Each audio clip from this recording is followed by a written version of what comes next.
Just for the sake of the tape now, tell people the name of your website. It's on Facebook, and what is it? It's West Islip Against the Common Core. West Islip is where I'm from. That's the school district my children attend. So naturally, I named a Facebook page, West Islip Against the Common Core. And this is very interesting because what you're telling us is that we actually have a federal program that has been brought over to the state and being rolled out into local communities all over the state. That's right. Yeah, so it sounds like we have Obamacare only, but... Obamacare. Yeah, Obamacare. We call it Cuomo's Common Core. Okay, well, there's a question first in the back over there, and then there's a gentleman over there, and there's a lady up front here, and one more over here, and we'll take it in that order. Good. Go ahead, Bill. Thank you, Catherine. The question I wanted to ask was, vocational high schools were very popular when I was a small kid. They had them everywhere, and students who didn't like academic subjects would go to these schools, take academic subjects in the morning, and in the afternoon study woodworking, electrical work, car repair, whatnot. And they seemed to work very well. In the 1960s, it was felt that this didn't equalize education, and they were slowly abolished. I'd like to ask both of you, do you think that if we bring back vocational high schools, that this is an avenue that those who cannot do academic work? Well, I do know that that was part of the reason for lifting the charter school cap, so that, you know, there are charter schools that are like, there's a charter school called the FD&Y charter school. The New York City Fire Department has it. And there's a GM charter school, and then, an IBM charter school. And there's all different charter schools because they want children to be able to have a career path.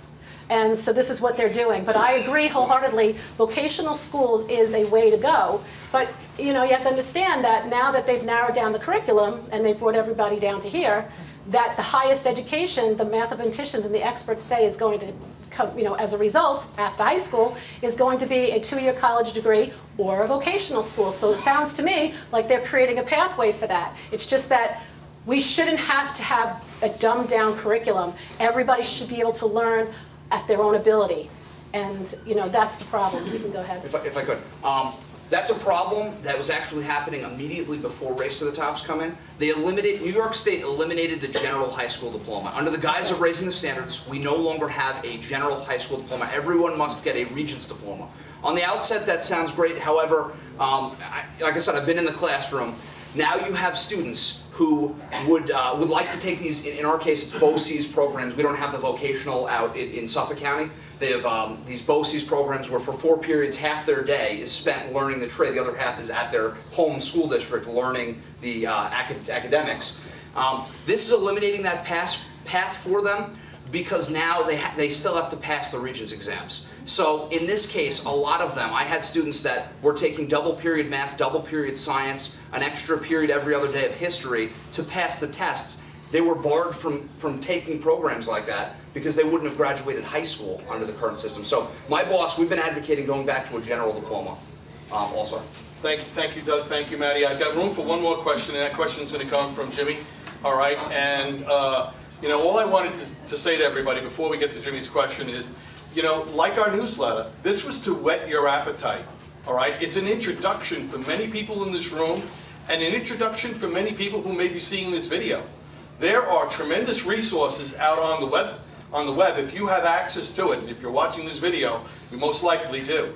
We would tell you, as the Queens Village Republican Club, go to those resources, research and read, and become more informed. These two folks are doing a wonderful job tonight. And now for our last question, Jimmy. All right, this has to do with charter schools. In my area, they broke up one school to create 3 charter schools. And they intend to now teach it in Mandarin as opposed to English. How does charter schools fit into the Common Core curriculum, and how would it benefit us? Well, charter schools actually don't have to follow the letter of the Common Core curriculum. Right. And this is kind of a quandary here that I feel like if Common Core state standards are supposed to be so amazing that they're going to produce college and career readiness, why do we just lift the cap on the amount of charter schools we can have in New York State from 200 to 460? And you have to understand something. There are partners called the FERPA Act was changed in 2011. After the longitudinal data system law was created and handed over to the federal government, in 2000, that was 2010. Right after that, the FERPA laws were changed, and that's the Family Education and Privacy Rights Act. And that FERPA law, the one key ingredient that was changed in the FERPA law is that the educational partners can be any corporation or any company who can claim to the federal government or even the state government that they're now educational partners. So you have a lot of corporations that actually now have a vested interest in charter schools because they get to drive the curriculum. And by the way, the tax dollars for each child will follow that child to the charter school. And so they take up a space in the charter school classroom, and yet the entire charter school the board of directors can be any corporation, any CEO, just like the Board of Regents. They don't have to be educators. They can actually drive the curriculum and drive the model of the charter school. And under New York State law, the charter school does not have to follow Common Core state standards. They do have to follow certain measures and probably say they could even do a little bit better than public school education, but they don't have to follow the Common Core state standards. So there you go. Maddie, thank you. Doug? I'm going to go off what she was saying. That the takeaway idea there is that the charter schools don't necessarily have to follow the same mandates that our public schools have to follow that are coming from Albany.